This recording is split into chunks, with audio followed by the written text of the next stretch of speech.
कर्क राशि वालों, यहाँ पर आपके लिए अब जो समय शुरू होगा 14 सितंबर 2025 से, वो समय बहुत ज़्यादा अच्छा नहीं रहेगा। ये चीज़ मैं आपको एक एक करके क्यों नहीं रहेगा उसके साथ बताता हूँ। चंद्रमा का पक्का घर होता है चौथा घर, है ना। और इस चौथे घर के अंदर आपकी चंद्र कुंडली के अंदर मंगल का गोचर। अब चंद्रमा का अगर आपको पता हो तो चंद्रमा है वाटर एलिमेंट का प्लेनेट, मतलब जल तत्व। और मंगल जो कि अग्नि तत्व का प्लेनेट है, वो जब यहाँ पर चंद्रमा के घर में आता है तो मेंटल पीस बहुत ज़्यादा अच्छी नहीं रहती है। फ्लो ऑफ मनी बहुत ज़्यादा अच्छी नहीं रहती है ना। यहाँ पर जीवन में जो सुख भोग रही हैं उसके मामले में आपको सेटिस्फैक्शन फील नहीं होता है। इसके बारे में एंड तक जाते जाते मैं इसका उपाय भी बताऊंगा और ये भी बताऊंगा कि किन मामलों में ये चीज़ आपको बहुत ज़्यादा अफेक्ट नहीं करेगी और कौन सी सावधानियां हैं उसकी भी हम लोग यहाँ पर बात करेंगे। तो कर्क राशि वालों, यहाँ पर आपके चौथे भाव के अंदर मंगल का ट्रांजिट हो रहा है। 14 सितंबर से लेकर 27 अक्टूबर तक मंगल यहीं चौथे भाव में रहने वाले हैं। अब यहाँ पर रहेंगे तो जैसे मैंने कहा, तो यहाँ पर आपको कुछ सावधानियां रखनी है क्योंकि मंगल है फायर प्लेनेट। तो यहाँ पर ना आपको, अगर आप वाहन चलाते हैं तो आपको थोड़ा यहाँ पर कंट्रोल में रखकर चलाना होगा, है ना। आप क्योंकि यहाँ पर क्या होगा कि आपको जल्दबाजी में कहीं जाने की या तो इच्छा होगी या फिर आप लेट हो रहे होंगे तब चलेंगे। तो ऐसे में आप अपना यहाँ पर नुकसान होते हुए देख सकते हैं। तो इसलिए आपको थोड़ा कंट्रोल करते हुए चलना है। अब यहाँ पर फोर्थ हाउस के अंदर होना आपके लिए दो चीज़ों के अंदर फ़ायदेमंद है।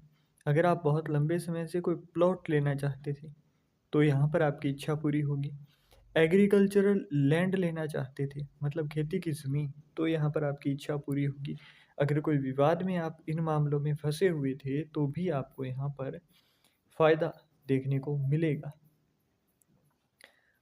और आगे अगर हम बात करें तो यहाँ पर इन मामलों के साथ साथ कुछ और भी चीज़ें होती हैं जहाँ पर कि आपको स्पष्ट तौर पर फ़ायदा देखने को मिलेगा। जैसे कि यहाँ से एस्पेक्ट जा रहा है 10th हाउस के ऊपर, है ना, 7th एस्पेक्ट। तो यहाँ पर 10वें भाव के ऊपर एस्पेक्ट जाने से अगर मान लीजिए आप पॉलिटिक्स के अंदर या फिर फालतू की यहाँ पर डिबेट के अंदर नहीं उलझती हैं वर्क प्लेस के अंदर, तो आपको प्रमोशन के योग भी यहाँ पर दिखाई देंगे। क्योंकि अभी से ना आपको आपके जो प्रोफेशनल है, आपके जो हेड है ऊपर, है ना, जो भी आपके अच्छे आपसे उच्च ओहदे पर हैं, उनसे आपके अच्छे नाते बनते हुए दिखाई देंगे, जिसका प्रभाव आपको 28 अक्टूबर 2025 से देखने को मिलेगा। वहीं 11वें भाव के ऊपर दृष्टि है तो अचानक से लाभ होने के योग हैं, इनकम के अंदर वृद्धि होने के योग हैं। 7th हाउस के ऊपर एस्पेक्ट है चौथा और सबसे निकट का है, तो इसलिए ना यहाँ पर आपको खास तौर पर कुछ चीज़ों का ध्यान रखना है। गुस्से के अंदर अपना पार्टनर, चाहे बिजनेस पार्टनर हो चाहे मैरिड लाइफ मतलब लाइफ पार्टनर हो, यहाँ पर आपको उनके साथ ज़्यादा गुस्सा जब हो तो कंट्रोल करना है, कुछ भी ऐसा वैसा नहीं बोलना है। इस समय के अंदर आपको बार बार डिप्रेस्ड फील होगा, अकेलापन फील होगा, आपको ना अंदर से खुद के साथ ज़्यादा संतुष्टि फील नहीं होगी।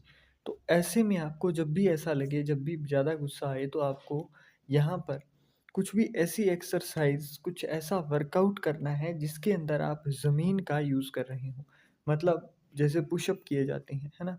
तो उस तरीके का आपको कुछ करना है ना। कम से कम 10 मतलब 9 की यहाँ पर मल्टीपल्स के अंदर 9 18 जितना भी आपसे हो सके, वो चीज़ आपको यहाँ पर फ़ायदा कैसे देगी। जो मंगल होता है वो लैंड का होता है यहाँ पर, है ना, जिससे ज़मीन से देखा जाता है, प्लॉट से देखा जाता है। अब यहाँ पर जब आप एक्सरसाइज वगैरह करते हैं तो वहाँ से स्वेटनिंग होगी, पसीना, जो कि मंगल की चीज़ ही मंगल तक पहुँच रही होती है वहाँ पर। तो जब ये एनर्जी आप मंगल को दे रहे होते हो तो आपका चंद्रमा मतलब मेंटल पीस जो है आप साथ के साथ फील करोगे। चाहे कितना भी ज़्यादा गुस्सा हो, आपको वहाँ पर पसीना निकालना है ना, मतलब आपको वर्कआउट करना है, आपको एक्सरसाइज करनी है। तो वहाँ पर आपका दो फायदा है। एक तो जब मंगल फोर्थ हाउस के अंदर आता है तो मेंटल पीस को जो है छीन लेता है हार्ट से जुड़ी हुई दिक्कतें देना, किडनी से जुड़ी हुई दिक्कत, लीवर से जुड़ी हुई दिक्कत, है ना? तो इन दिक्कतों को यहाँ पर आप जब खुद से ये काम करते हैं तो वो आपके लिए एक तरीके से फ़ायदेमंद हो जाता है हेल्थ के मामले में भी। मेंटल हेल्थ आपकी अच्छी रहती है, फिज़िकल हेल्थ आपकी इससे अच्छी रहती है। यहाँ पर बहुत ज़्यादा ऑयली चीज़ें खाने से आपको परहेज़ करना होगा। यहाँ पर इस समय के अंदर, इस समय काल के अंदर ख़ास तौर पर आपसे एक बात है जो मतलब गुज़ारिश है आपसे कि यहाँ पर ना आपको घर के अंदर अगर आपको बहुत लंबे समय से था कि कंस्ट्रक्शन का कोई काम करवाना है तो वो अभी मत करवाइएगा। अगली चीज़ यहाँ पर वाहन खरीदने से थोड़ा परहेज़ करिए। वाहन इसलिए नहीं खरीदना है क्योंकि यहाँ पर आपके लिए बहुत ज़्यादा शुभ है नहीं इस समय के अंदर, तो आपको वाहन खरीदने से थोड़ा बचाव करना है। खुद से अगर ड्राइव करें तो या तो किसी को साथ में रखें, है ना? जो खुद वाहन चला सकें। अगर आप एबल हैं तो, अगर नहीं कर सकते हैं तो बिफ़ोर टाइम पहुँचने के लिए आपको यहाँ पर थोड़ा-सा बफर टाइम साथ में लेकर चलना है। जल्दबाज़ी बिल्कुल नहीं करनी है, एक्सीडेंट होने की संभावनाएँ हैं यहाँ पर आपके लिए। तो इसलिए आपको यहाँ पर जल्दबाज़ी नहीं करनी है। अब बात करते हैं कुछ उपायों की, है ना? सिर्फ़ परेशानियाँ ही नहीं हैं और उससे पहले बात करते हैं जन्म कुंडली की। अगर आपके जन्म कुंडली के अंदर मंगल अच्छे भाव में है या फिर अच्छी राशि के अंदर है, मतलब जैसे 12 नंबर की राशि के अंदर है, 5 नंबर राशि के अंदर है ना? मतलब सिंह राशि के अंदर है, मीन राशि के अंदर है, तो ऐसे में मंगल बहुत ज़्यादा दिक्कतें नहीं देंगे आपको। अगर कुंडली के अंदर नवम भाव में है, प्रथम भाव में है, तृतीय भाव में है ना? तो ऐसे में भी दिक्कतें नहीं देखने को मिलती हैं। पंचम भाव में है तो भी दिक्कत नहीं होगी आपको इन मामलों में। परंतु आपको ये चीज़ें ध्यान में रखनी होती है क्योंकि लग्न कुंडली के अंदर चाहे कहीं भी हो, उस समय जब आप ये चीज़ें देख रहे हो, लग्न के अंदर भी ट्रांज़िट हो रहा होता है।